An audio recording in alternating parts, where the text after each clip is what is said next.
Hi, I'm Peter Hill, and this is the D-Word podcast, where we talk dementia.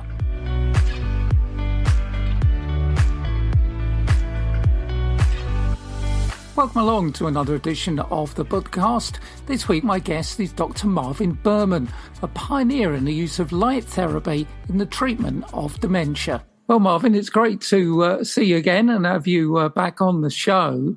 Thanks, looking back, it was January 2021 that we last met, which we're how time flies. We're almost exactly a year. Exactly. It's our anniversary. Before we get into the new research you want to tell us about, because it's been a year, can you just kind of revisit the whole thing about light therapy for our audience?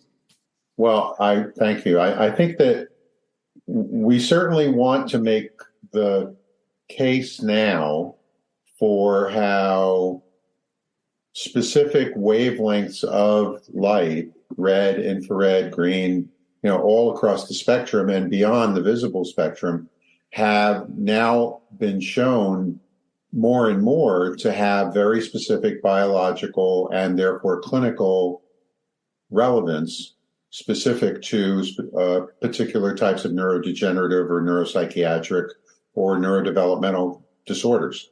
And so Quiet Mind has been researching and developing products, devices that we found to be helpful in specific areas related to neurodegenerative conditions like Parkinson's, Alzheimer's, other forms of dementia, ALS, and traumatic brain injury, things like that. So that's been our focus for quite a while. We are now also interested in how to integrate the use of brainwave biofeedback training, or what's called neurofeedback, into the process of delivering a more complete therapeutic intervention.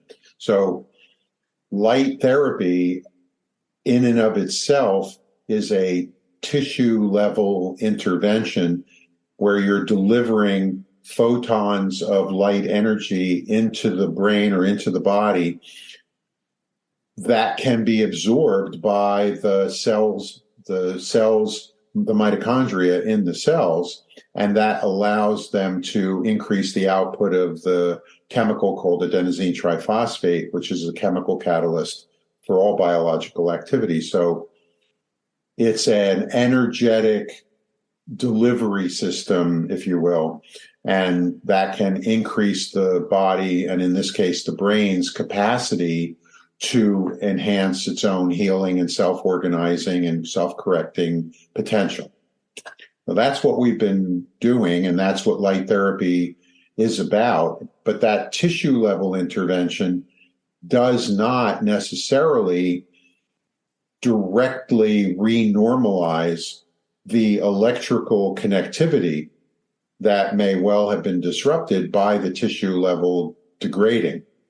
So what we've then proposed is that if you combine the photobiomodulation with the brainwave biofeedback training, which is specifically designed to renormalize the brain electrical network activity, now you've got a more complete intervention strategy. Yeah, it sounds very interesting. I mean, you're obviously, again, researching all the time. What are your latest findings? So findings now is that we now are starting to see that there may well be a difference in the impact of certain wavelengths. So the 810 nanometer wavelength may, according to some studies now being done out of China, that there can be a difference in the impact on the viability of the cell from the 810 nanometer wavelength, whereas the 1060, 1080 nanometer range that we've been working with in development of the Neuradiant device that's being promoted by Neuronic Devices.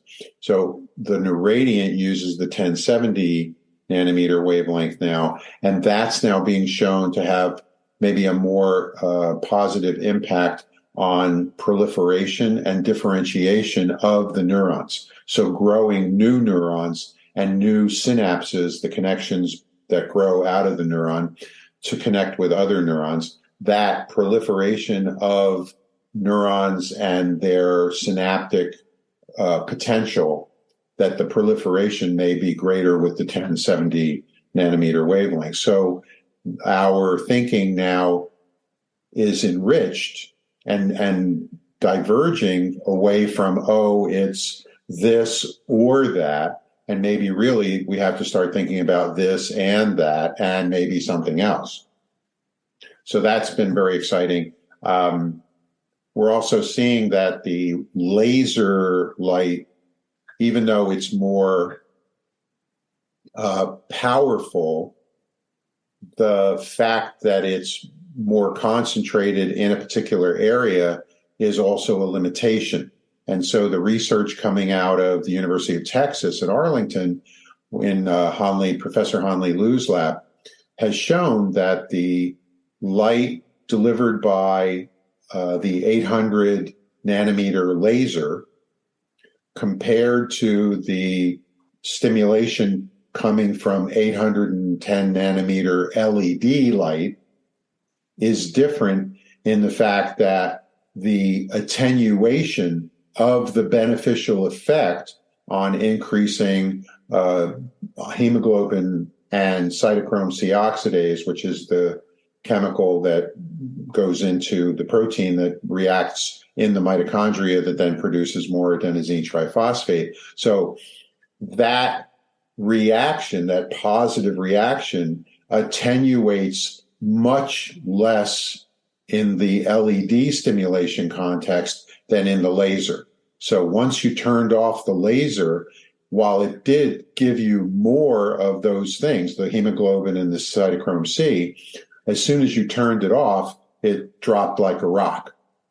Whereas with the LED stimulation, the improvement continued even after they stopped recording the data, even after they stopped the stimulation, and then continued even after they stopped recording the data of how it was improving, it was still going on and up an increase. So that from a clinical point of view, me as a clinician, I'm thinking about what is going to confer the greatest amount of clinical benefit to the person.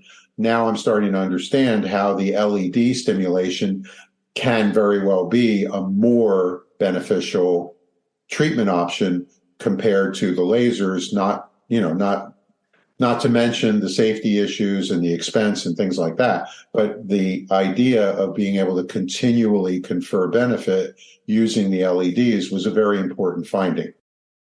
UK Health Radio, the station that makes you feel good.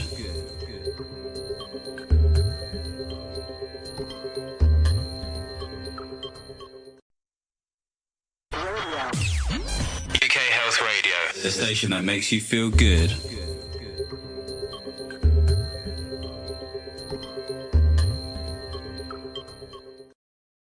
So, in terms of that benefit, I mean, bring it down to a kind of basic level. How much exposure would you need, at a time to make a difference? 12 minutes. 12 minutes. Wow. Okay. I know you thought I was going to say something like an hour. No, there are original research, Peter, that I talked about way back when, all that year ago. The original research was 6 minutes, twice a day. That was it. People put the helmet on, pushed the button, ran for 6 minutes, came back 5 hours later, put it on, hit the button, ran for 6 minutes. Did that for 2 months.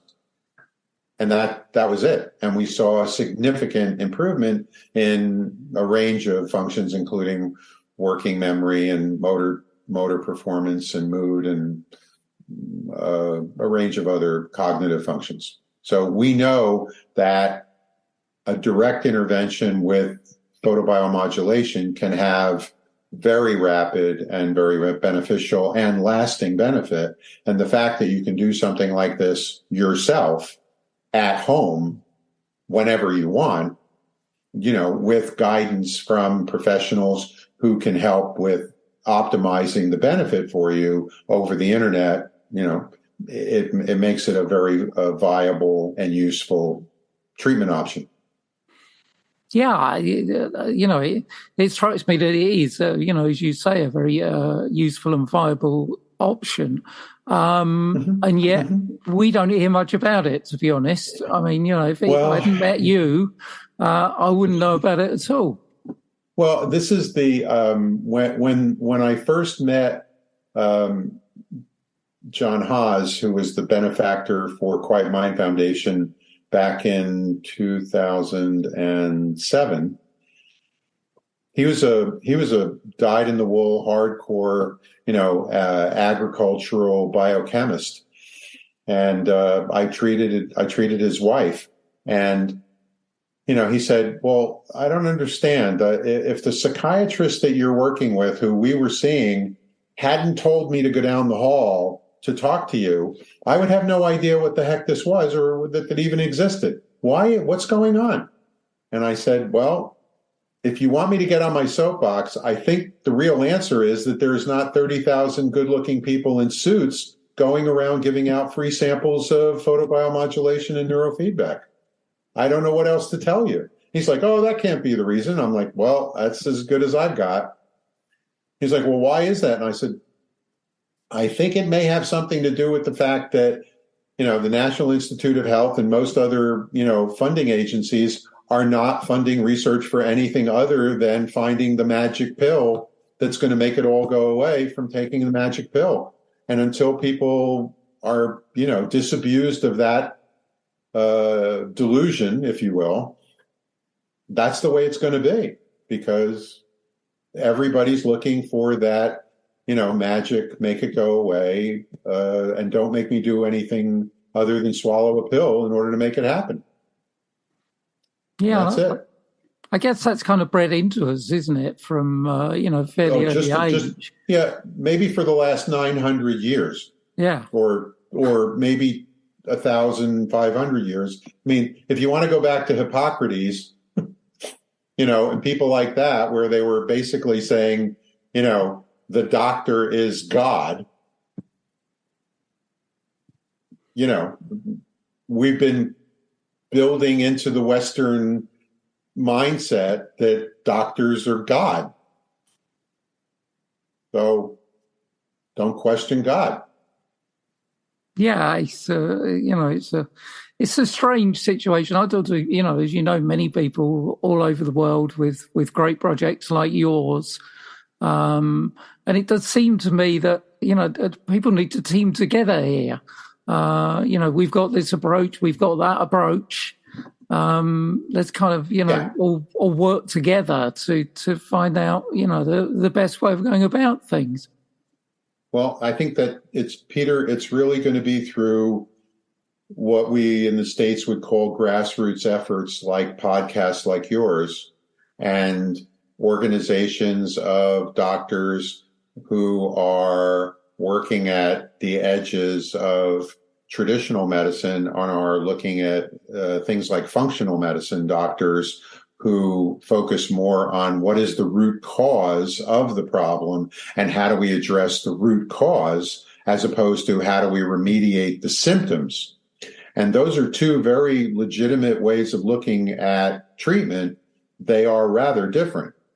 And we're trying to look at root cause analysis and seeing that when you consider root causes of neurodegeneration, more and more people are coming to recognize that there are essentially two causal factors, and that's hypoperfusion and inflammation. So lack of blood flow and inflammation. So if you can do something to modify the increase of blood flow, and you can thereby decrease inflammatory processes, you're going to see a significant improvement in whatever the symptoms are associated with that particular person's, condition.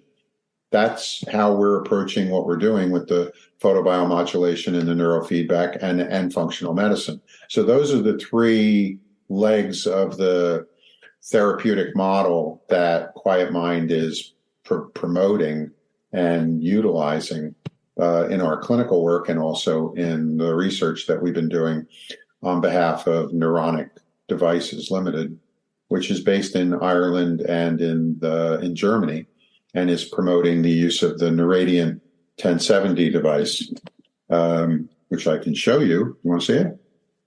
Yeah, obviously it's radio, but I'll describe it. It almost looks like a cycle helmet to me. I suppose that would be the best. Yeah, it's like a cycle. It's like a cycle helmet. People can look it up at neuronic.online, neuronic.online. But it is like a bike helmet with an array of 256 LEDs built in, and the LEDs are able to be controlled by a hand. Just looks like a tablet. A tablet, yeah. And the tablet then can be controlled like with a touch screen. So you can just plug in the appropriate treatment protocol, which is developed in collaboration with the consultants at Neuronic, which at this point means me. But there are other consultants who are going to be working with us. But you can use the Neuradiant device to stimulate different quadrants of the brain. So you can differentially stimulate different areas of the brain in terms of how much stimulation you're delivering at what pulse frequency, what intensity, and for how long, based on the assessment of your brain functioning using something called quantitative EEG. And so we can take the quantitative EEG, which is a regular EEG measurement of brain electrical activity at specific locations, comparing that to a normative database by age, gender, and left and right-handed. And you can then determine which areas of the brain needs to be supported, either in increasing certain activity or decreasing other activity. And you can see what those patterns of activity might be in different parts of the brain and how those different parts being dysfunctional relate to the symptoms that the person is having. So there's a great deal of evidence that shows that increased slower EEG activity brainwaves, the slower brainwaves, if those are increasing in amplitude or voltage, you're then seeing a corresponding decrease in cognitive flexibility and people being able to function and process information normally. And so as people develop dementia and progress in dementia, the slow brainwave activity increases and the faster brainwave activity decreases. So if you can deliver stimulation to increase the fast and decrease the slow, you're going to be ahead of the game in terms of helping people remediate some of those cognitive and behavioral symptoms. And you could do that with the light pulsing at certain frequencies, and you can also do that with the neurofeedback by doing operant conditioning, which is a different procedure and uses different device, but you can put them together into a very effective package. And a very personal package by the sound of it as well, because it's extremely versatile. Yeah. People use that technology for a very wide range of issues like attention deficit disorder, depression, anxiety, thought disorders, dyslexia, any of those kind of neuropsychiatric conditions, and head trauma specifically.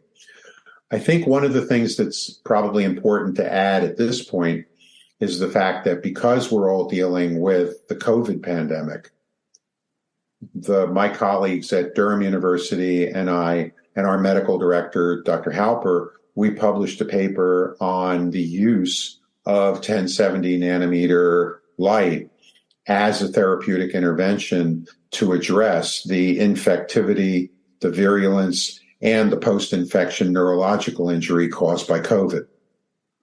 And because we know that 10 to 30% of everyone who's been infected with COVID, regardless of severity of symptoms, are going to be developing some degree of neurological damage. So that number by itself today is around 200 million people worldwide. If you add to that people with dementia of one sort or another, people with Parkinson's of one sort or another, and people with traumatic brain injury, you're now at 350 million people worldwide who need what we're talking about yesterday. Yeah, that's that is a sobering thought, isn't it? Yeah, it is. It is. Statistics. Yeah, quite amazing. That's where we are. That's where we are. So when I lectured at the American Association for Anti-Aging Medicine last month, there was a group of doctors all interested in longevity. And I said, well, you may be interested in longevity, but I think you'd like to have your wits about you over the long term, right? And they said, yeah. I said, well, then we all need to be starting with the number 350 million in our head, right? Because that's what we're really facing here. How are we going to deal with the fact that 350 million people are going to have this kind of problem? We're not going to be able to send people to somebody's private practice surgery or their clinic. That's not going to solve this problem at all. You know, that's a drop in the bucket. So delivering solutions for problems of that magnitude that are going to be coming about over the next, 1 to 2 generations absolutely has to be something that people can do themselves in their home. That's it. So that's why our entire research agenda and our clinical focus and our training and consultation is all about how can people do this themselves in their house and have it be effective and easy to use and reliable and cost effective. That's the bottom line. Yeah, but when you gave that talk, what was the reaction of the doctors you were talking to? There were at least 80 physicians in the room. And when I said, raise your hand if you know what a quantitative EEG was, one person raised their hand. And when I said, how many people are using photobiomodulation in their practice, 2 people raised their hand. So there is a profound lack of awareness, right? This wasn't people who said, oh, it's a bunch of garbage, we wouldn't have anything to do with it. These are people who literally were saying, what's that? Oh, really? It can do that? I didn't know that. Wow, that's really interesting. Like, those were the responses, not, oh, this is silly. It was, oh, I didn't know anything about that. So we were talking to people who literally had no clue what we were talking about. And by the end of 2 hours, they had a little bit more than a clue. By the way, that entire video is available online now at the Neuronic website. So if anybody's interested, it's there for the watching on their YouTube channel. Yeah, I'll certainly give it a look. It's an hour and 40 minutes. You might want to get a cup of tea. Do it in portions. But in terms of training of medical professionals, then, this is an area that needs expanding as well, doesn't it? Significant, yeah. Well, it's just not, there's only so many things that people can, learn in medical school, and then they're on their own to think through how do they want to approach the practice of medicine. And hopefully, more and more people are going to be looking at evidence-based solutions, especially in psychiatry and neuropsychiatry, that people will now take on the idea that there may well be alternatives to medication that need to be considered, like photobiomodulation and behavioral medicine, which is what biofeedback and neurofeedback are called traditionally. So hopefully they'll be, taking those things more seriously. I certainly tried to get that information into the Department of Psychiatry at Thomas Jefferson University here in Philadelphia, and did so for a number of years. And it was difficult because the fourth and fifth year students had very, very little time for electives because of the program being as dense as it was. So it's just always going to be that crunch of time and priorities that people are going to have.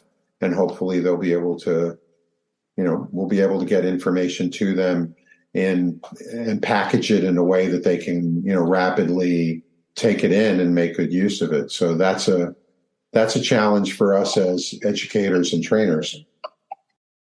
UK Health Radio, the station that makes you feel good.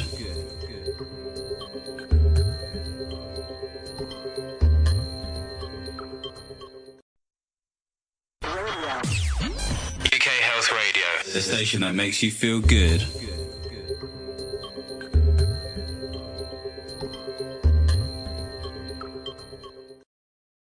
Yeah, it's that is a big challenge. I mean, well, that's okay. We can do it. We can do it. I'm glad to hear that. Here in the UK, I think dementia is the greatest public health risk that we face. And yet, without question, a lot of the public health professionals don't tend to agree with me. Because, I spent a career working in public health and I heard the words dementia probably about less than 10 times. Because all the concentration was on the heart disease and, various things, which ironically are part of the causal factors of dementia anyway. Well, the reason that you didn't hear about it much was because the NHS had nothing to offer other than a support group or, an anxiolytic, or some protease inhibitor that didn't do much of anything. And 500 plus drug trials later, we still don't have anything in the way of a real treatment pharmacologically. There's still nothing of any great consequence. Even that new aducanumab is offering a 27% decrease in the severity, but has nothing to do with the development of the symptoms. And I think last count it was $57,000 per person per year. Yeah. A draw, everybody walks around with that kind of money in their pocket. Not me, but there we are. So, I mean, I met with the head of Alzheimer's Scotland in Edinburgh in 2009, showed them the presentation that I had just done at the International Alzheimer's meeting in Vienna. And we were vacationing in Edinburgh for several weeks at that time. And I met with him and said, "Oh, this is interesting. I'll get one of my colleagues at the university to take a look at it." And what I got back was that they didn't really see this as important as creating support groups in the different communities so that people could go and talk about how difficult their symptoms were and get emotional support. And I was like, you do understand that I'm talking about actually treating the disorder, not supporting people being upset about it. Like, this is an actual treatment. And they were like, well, we'd have to conduct more studies. And I was like, you do understand that I just presented the study, and you could replicate the study, but by replicating the study, you would actually be delivering treatment to people with Alzheimer's. Really, no kidding. Yes, we'll have to think about that. Anyway, never heard from them again. That's really sad because my feeling on the subject, I'm not an expert in the subject, but it takes all kinds of approaches, doesn't it? I mean, you just can't go down one road. It's the whole thing that we need to deal with holistically. You can go down one road if what you're trying to do is deliver, profit for your shareholders. Then you can go down one road. But that's a motivational strategy that's different than, dealing with 350 million people having the problem. Yeah. So it's a conundrum. It's a conundrum, and people are going to have to, take back their own authority and take back responsibility for their own health and well-being in ways that they're not used to and never thought they were going to have to. And here we are with that being really the way it's got to be. People are going to have to take seriously the fact that the traditional medical establishment is moving in a direction that's not necessarily going to take these kind of measures seriously at this time.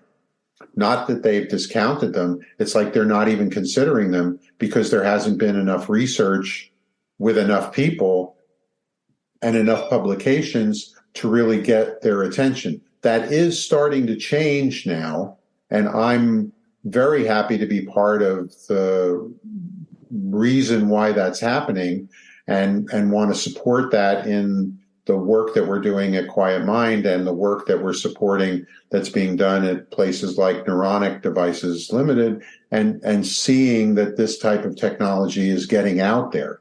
And there are devices, there are ways of thinking about this. There are functional medicine practitioners who are really making themselves available to study and learn how to incorporate these tools into how they work with their patients. So it's happening. It's just, an educational process, an awareness process. And that's why, I'm back here a year later going, Peter,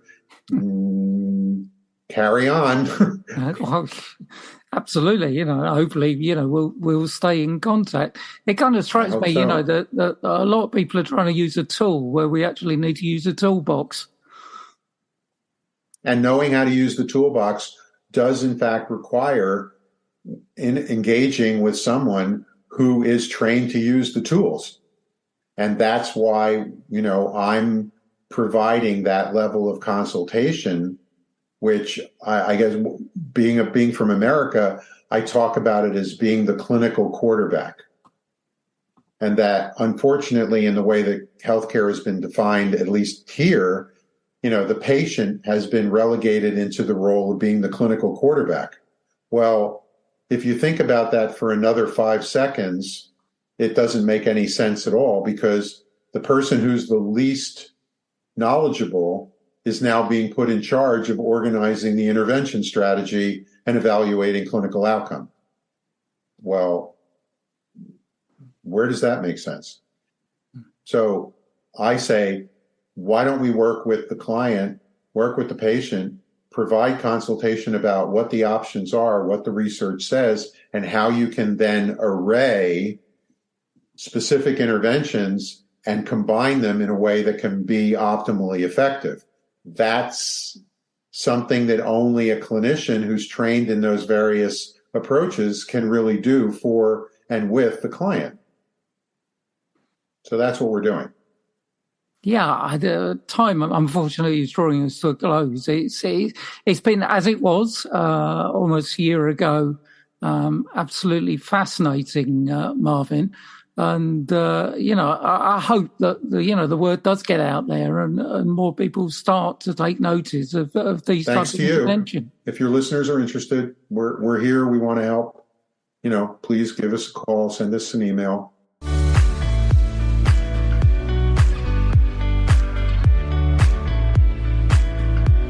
My thanks to Marvin, and hopefully more people will learn about his pioneering work on light therapy. That's it for this edition. Thanks for listening, and I hope you join me on our next D-Word podcast.